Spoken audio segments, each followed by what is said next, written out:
رب کائنات نے اپنی عظیم صفت اور اپنی شان کریمہ کے متعلق ارشاد فرمایا انی لغفور، بے شک وہ ذات جو ہے بڑی غفور ہے، کریم ہے، معاف کرنے والی ہے۔ اللہ رب العزت کی مبارک ذات لمن تاب وعمل صالحا،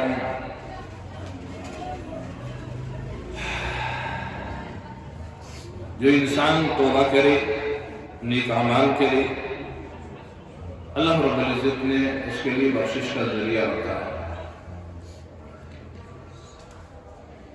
اللہ پاک نے قرآن پاک کے اندر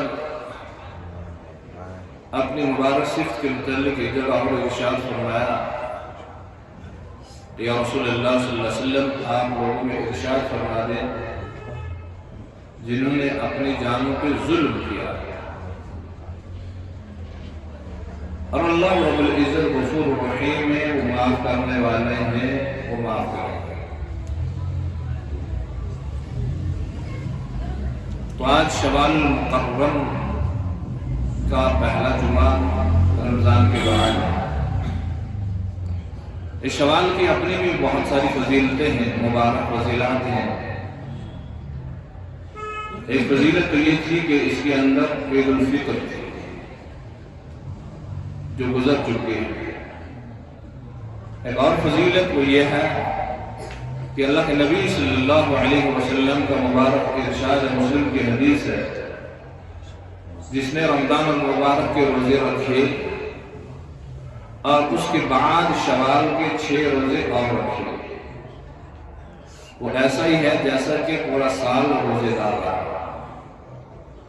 اب ہم کہیں گے کہ یہ کیسے پورا سال روزے دار رہے گا؟ قرآن پاک کے اندر اللہ نے خود ارشاد فرمایا کہ جو ایک نیکی انسان کرتا ہے اس کا اللہ پاک 10 عطا فرماتے ہیں، ایک نیکی کے بدلے 10 نیکیاں۔ تو رمضان المبارک کے روزے رکھنے کا جو اللہ نے ثواب رکھا ہے، چاہے وہ روزہ 29 ہو یا 30 ہو،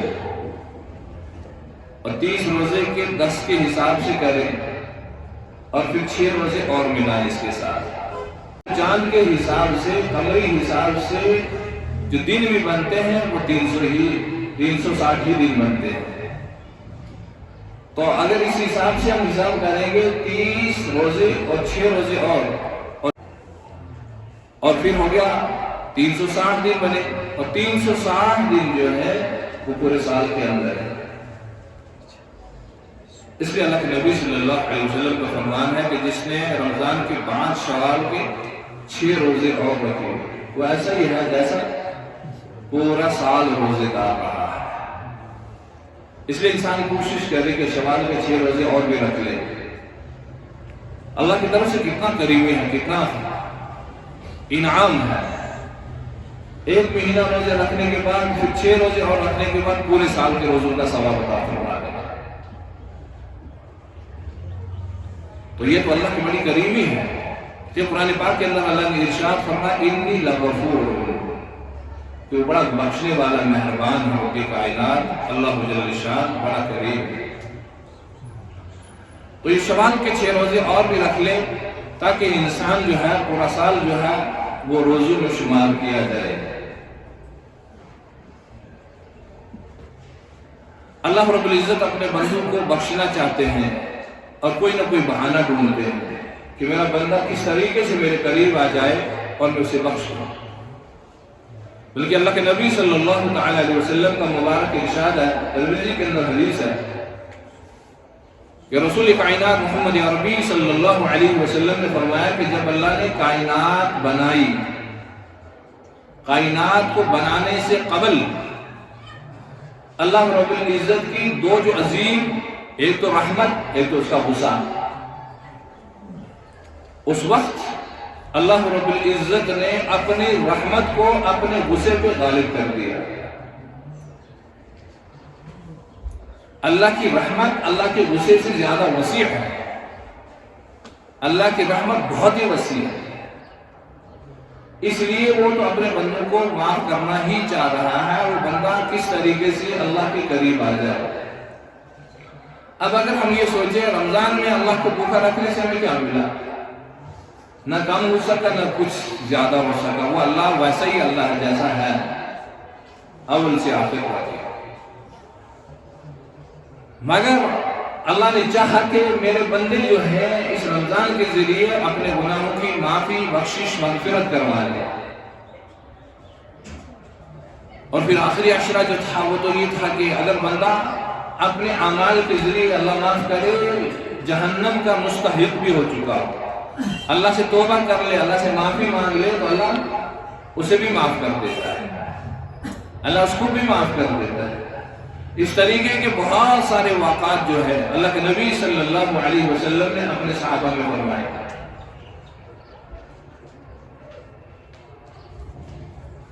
کفر کا واقعہ بار بار سنا ہے آپ نے، اور اللہ نے انہیں بہت زیادہ مال دیا تھا، اس مال کی وجہ سے وہ گمراہی کے اندر، برے کاموں کے اندر وہ اپنا مال استعمال کر رہا تھا۔ اس لیے جب اللہ کسی کو مال دے اس مال کو اللہ صحیح طریقے پہ استعمال کرنے کی توفیق بھی دے، ورنہ یہ مال بھی جو ہے انسان کے لیے وبال ہے۔ جب اللہ نے مال دیا اس مال کو صحیح راستے میں، کسی کے پاس دولت آ گئی تو اس دولت کو یہ نہیں ہے کہ حرام کاری کے اندر، فضول کاری کے اندر انسان خرچ کرے، اس پہ اللہ کا شکر کرے اور اللہ کے دیے ہوئے اس مال کو اللہ کے راہ میں خرچ کرے۔ اس کے رمضان مبارک میں بہت عرض ہو چکا ہے۔ مگر اس طفل کو بھی اللہ نے بہت زیادہ مال دیا تھا، اس مال کی وجہ سے بہت سارے گناہوں کے اندر وہ مبتلا تھا ہر طریقے سے۔ اب جو عمر فرماتے ہیں رضی اللہ تعالیٰ عنہ، اللہ کے نبی صلی اللہ علیہ وسلم نے اس واقعے کو ایک بار نہیں، دو بار نہیں، بلکہ اپنے صحابہ میں 7 یا 8 بار ذکر فرمایا۔ اس لیے میں اس واقعے کو دہرا رہا ہوں۔ جب اللہ کے نبی صلی اللہ علیہ وسلم ایک ہی واقعے کو 7-8 بار اپنے صحابہ میں وہی ارشادات فرما رہے ہیں، تو یہ کیا تھا؟ فرمایا کہ ایک شخص بنی اسرائیل کے اندر طفل نام کا تھا، اور اللہ نے اس دولت کی وجہ سے، جس دولت کو وہ اپنے غلط کاموں کے اندر استعمال کرتا تھا، ایک خوبصورت، ایک حسین و جمیل عورت ایک ان کے پاس بھی آ گئی، اور بہت ہی مفلوق الحال، بہت ہی غریب، بہت ہی پریشان حال، اور اس وقت اس نے آ کے اپنی اس حاجت پوری کرنے کے لیے کہ میری مدد کی جائے، تو اس طفل نے اس عورت کو دیکھا تو اس نے کہا کہ مال تو میں آپ کو دے دوں گا، مگر شرط یہ ہے کہ اس کے بدلے میں آپ کو اپنا جسم مجھے پیش کرنا پڑے گا۔ اب اس جسم کو پیش کرنے کے لیے وہ تو مجبور ہے کہ میں کیا کروں، تو 60 دینار دیے گئے، تو مجبور ہوگی کہ اس کے بغیر میرا کوئی اور چارہ نہیں ہے، اس بھوک کو مٹانے کے لیے، اس کھانے پینے کی جو اللہ نے انسان کے ساتھ رکھی، اس کو کیسے مٹایا جائے، اس کے بغیر کوئی چارہ بھی نہیں تھا، مجبور ہوگی۔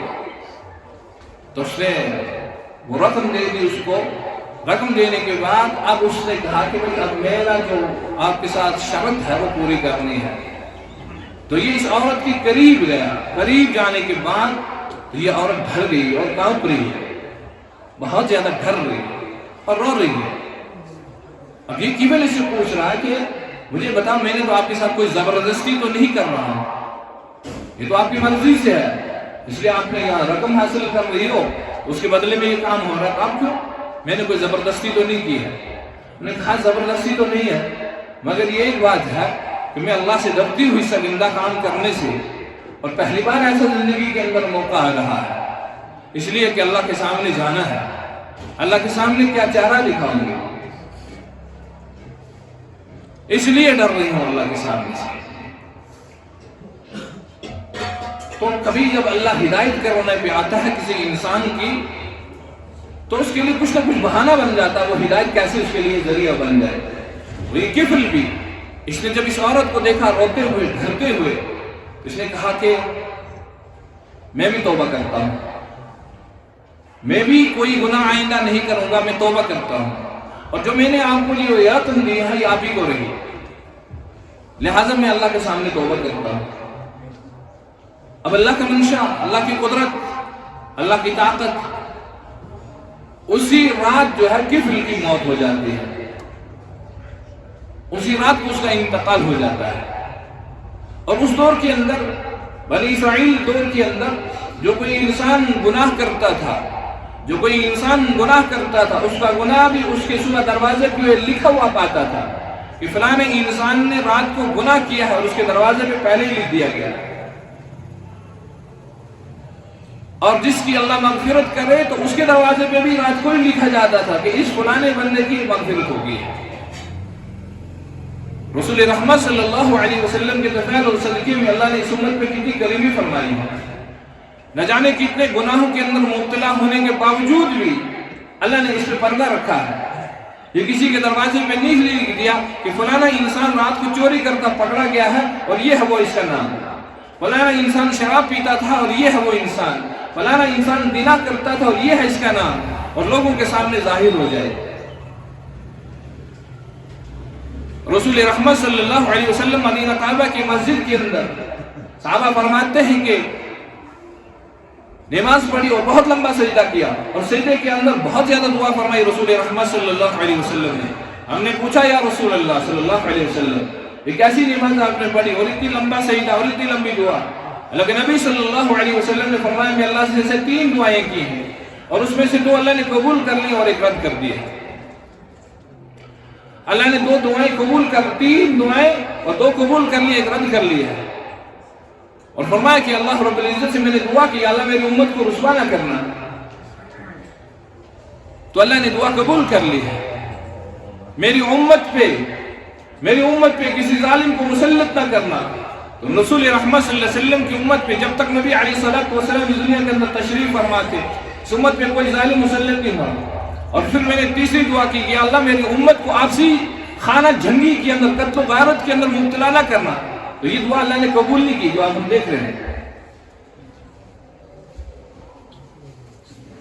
تو اس کفل نامی انسان کے رات کو ہی انتقال ہونے کے بعد صبح دیکھا گیا کہ اس کے دروازے پہ لکھا ہوا کہ اللہ نے اس کی مغفرت کر دی ہے۔ پریشان حال ہو گئے کہ یہ تو انسان پورا گناہ کر رہا ہے، اس کی زندگی کے اندر تو کوئی نیک عمل ایسا تھا ہی نہیں جو اس نے کیا ہو، مگر یہ کیا ماجرا ہوا کہ اللہ رب العزت نے اس کو رات کو ہی معاف کر دیا؟ وہ یہ تھا کہ رات کو ہی سچے دل سے توبہ کر لی۔ الطائب من الذنب کمن لا ذنب له، جو اللہ سے سچے دل سے توبہ کر لیتا ہے اللہ اس کو ایسا پاک و صاف کر دیتا ہے جیسے کہ اس نے کوئی گناہ ہی نہ کیا ہو۔ بلکہ رب الکائنات کی کریمی ایسی ہے، رب کائنات کی رحیمی ایسی ہے، رب کائنات کی غفور اور رحمت ایسی ہے، معافی نہیں کرتا ہے، بلکہ ان گناہوں کو جو گناہ اس کے نام عمل کے اندر درج ہو چکے ہوں، جو گناہ یہ کر چکا ہوں، جس گناہ سے اپنی فائل پوری بھر چکی ہو، ان گناہوں کو نیکیوں کے اندر تبدیل کر دیتا ہے۔ اب وہاں گناہ نہیں رہتے لکھے ہوئے، وہاں صرف نیکیاں ہی نیکیاں ہوتی ہیں، اور ان گناہوں کو فرشتوں سے بھی مٹا دیتا ہے، اس ڈائری سے، اس کتاب سے بھی مٹا دیتا ہے، وہاں صرف نیکیاں ہوتی ہیں۔ اللہ پاک اتنا غفور الرحیم ہے، بالکل معاف کر دیتا ہے، اور اللہ پھر وہ یاد نہیں دلاتا ہے کہ میرے بندے وہ پیچھے والی حالت دیکھو تم کیسے تھے اور اب دیکھو تم کیسے ہو۔ فرشتے یہ تانا نہیں دیں گے اس کو کہ پیچھے والی اس کی حالت یہ تھی اور وہ ہمارے پاس ابھی تمہارا ریکارڈ موجود ہے۔ اللہ اکبر، اگر انسان میں اور آپ کسی کے سامنے اللہ نہ کرے کوئی چھوٹا سا برا کام کرتے پکڑ جائے اور پھر دوسرے دن آ کے ہم پہلی صف میں نماز پڑھے، ہم روز اس کو تانا دیں گے، ہاں تم وہی ہو نا جو اس دن وہ عمل کر رہے تھے، چاہے بیچارہ سچی دل سے توبہ کر چکا ہو، اپنے گناہوں سے اللہ سے معافی مانگ چکا ہو، مگر ہمارے دلوں کے اندر وہ گناہ کبھی نہیں مٹے گا، بار بار وہ یاد دلائے گا، تو ویسے ہی انسان ہے۔ اور مان جائے ربی کریمی کی ذات پہ کہ وہ کہتا ہے کہ میں اس کتاب سے بھی انہیں مٹا دیتا ہوں، جہاں وہ گناہ لکھے ہیں وہاں نیکیاں نیکیاں لکھ دیتا ہوں، وہ نیکیاں تو ہیں ہی اس کے نام عمل کے اندر۔ اور اس کی فی النامی کو اللہ پاک نے ایک ہی سچے دل سے توبہ کرنے کے بعد اللہ نے معاف کر دیا ہے۔ سچے دل سے توبہ کرنے کے بعد اللہ فرماتے ہیں انی لغفور، وہ تو معاف کرنے والی ذات ہے، مگر انسان کو اپنے گناہوں پہ نادم اور شرمندگی ہونے کے بعد اللہ کے سامنے توبہ کی 3 بڑی علامات ہیں جس سے انسان فرمایا توبہ تو یہ ہے کہ انسان اپنے پچھلے گناہوں کو چھوڑ دے. یا اللہ میں توبہ کرتا ہوں، اب پیچھے والے گناہ نہیں کرو، اور آئندہ کے لیے پرعزم کر لے کہ آئندہ گناہ نہیں ہوگا. اب آئندہ اور اس گناہ پہ ندامت ہو جائے، شرمندگی، ہاں مجھ سے تو یہ ہو چکا ہے.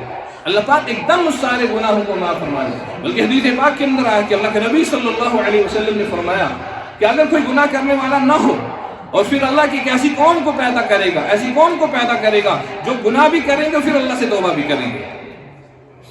اس لیے فرمایا کل بنی آدم خطاء وخیر الخطائین توابون. ہر بنی آدم جو ہے وہ خطا کار ہے، ہر بنی آدم جو ہے وہ گناہ گار ہے، گناہ ہو سکتا ہے، مگر سب سے بہترین خطا کار وہ ہے جو اپنے گناہوں پہ نادم ہو جائے اور اللہ کے سامنے توبہ و تائب ہو جائے، اپنے گناہوں سے معافی مانگ لے.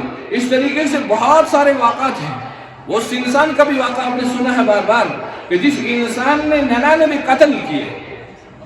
99 قتل کوئی معمولی بات نہیں ہے. 99 قتل کرنے کے بعد دل کے اندر جذبہ پیدا ہو گیا میں نے تو بہت برے کام کیے، اب توبہ کر لوں، اب توبہ کر لوں، اللہ کے سامنے معافی مانگ لوں. اور کسی سے کہا کہ بھائی مجھے کوئی توبہ کا راستہ بتا دو، کہا فلانی جگہ ایک بندہ ہے اللہ کا، اس کے پاس چلے جاؤ وہ آپ کو بتا دے گا. اس میں ایک اور مسئلہ نکل کے آئے گا وہ میں عرض کروں گا. یہ اس بندے کے پاس چلا گیا اور بہت ہی بڑا عابد و ذاکر بندہ ہے، بہت ہی بڑا عبادت گزار بندہ ہے، بہت ہی زیادہ اللہ کی عبادت کرنے والا بندہ ہے. اس نے کہا کہ بھائی میری توبہ ہو سکتی ہے، میں نے 99 قتل کیے ہیں، میری توبہ ہو سکتی ہے. تو اس عابد و ذاکر نے کہا کہ بھائی اتنے گناہ کرنے کے بعد تمہاری مغفرت کیسے ہو گئی؟ جب اتنے گناہ تم نے کیے ہیں، اتنے قتل کیے، تمہاری معافی تو نہیں ہو سکتی ہے. اب اس نے بھی سوچا کہ بھائی جب معافی تو ہو سکتی ہے 99 کی بجائے 100 پورا کیا جائے. اس عابد کو بھی اس نے قتل کر دیا اور 100 پورا کر دیا.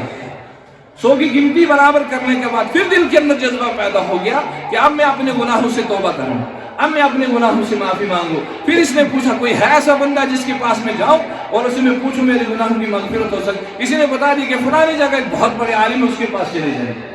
یہ بات ایک ذہن میں رکھ لیں، کسی عام انسان سے انسان اس طریقے کے مسائل اور سوال نہ کرے جس کو پتہ نہ ہو، کہیں اس کی زندگی خود گمراہی کے اندر نہ پڑ جائے.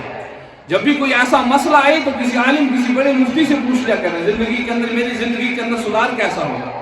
عام انسان چاہے کتنا ہی بڑا عبادت گزار کیوں نہ ہو تو الٹا ہی جواب اس کو دے گا، یعنی بھائی تمہاری مغفرت ممکن کیسے ہو سکتی ہے. اب یہ اس بڑے عالم کے پاس چلے گی تو کہا بھائی میری مغفرت ہو سکتی ہے. اس نے کہا تو اللہ تو غفور الرحیم ہے، وہ چاہے تو کسی کو بھی معاف کر سکتا ہے، اس کی ذات ہی ایسی کریمی ہے. مگر ایک ایسا عمل ہے جسے اللہ خود معاف نہیں کرتے ہیں، وہ ہے حقوق العباد، یعنی کہ بندے کے ساتھ کسی کا حق تلفی، کسی کا حق کھایا ہو، کسی کا مال ہڑپ کیا ہو، کسی کی زمین ہڑپ کی ہو، کسی کا کوئی بھی جو بھی چیز کھایا ہو، اللہ اسے معاف نہیں کرتا ہے جب تک یا اسے وہ مال دلایا نہ جائے یا اسے معاف نہ کروایا جائے. اللہ اسے معاف نہیں کرتا ہے، کسی کا حق اللہ معاف ہرگز نہیں کرے گا. تو اس نے کہا کہ ہاں بالکل معافی ہو سکتی ہے. کہا بھئی اب میری معافی کا کیا ذریعہ ہے؟ کہا فلانی جگہ ایک اور جماعت بیٹھی ہے جو دن اور رات اللہ کی عبادت اور اللہ کی ذکر کے اندر لگی ہے، تم ان کے پاس چلے جاؤ، ان کے ساتھ بیٹھ کے اللہ سے اپنی معافی مانگو، اللہ سے توبہ اور تائب ہو جاؤ. اب یہ بندہ جو ہے وہ نکل گیا اس جماعت کی طرف کہ ہاں فلانی جگہ کے اللہ کے ذکر کرنے والے، اللہ کی عبادت کرنے والے کوئی جماعت ہے، ان کے پاس جا کے میں اپنے گناہوں کی معافی کر لوں. مگر اللہ کا عجیب کارنامہ کہ ایسا کہ ابھی اس نے راستہ طے کیا یا آدھا راستہ طے کیا تو ملک الموت کا فرشتہ پھر آ گیا ہے اور آ کے اس انسان کی جان جو ہے، اس انسان کی جان بھی لے لیتا ہے، اس انسان کی روح بھی قبض کر لیتا ہے. اسے بھی موت آ جاتی ہے. جب موت آ جاتی ہے نا، موت کے وقت فرشتے آ جاتے ہیں.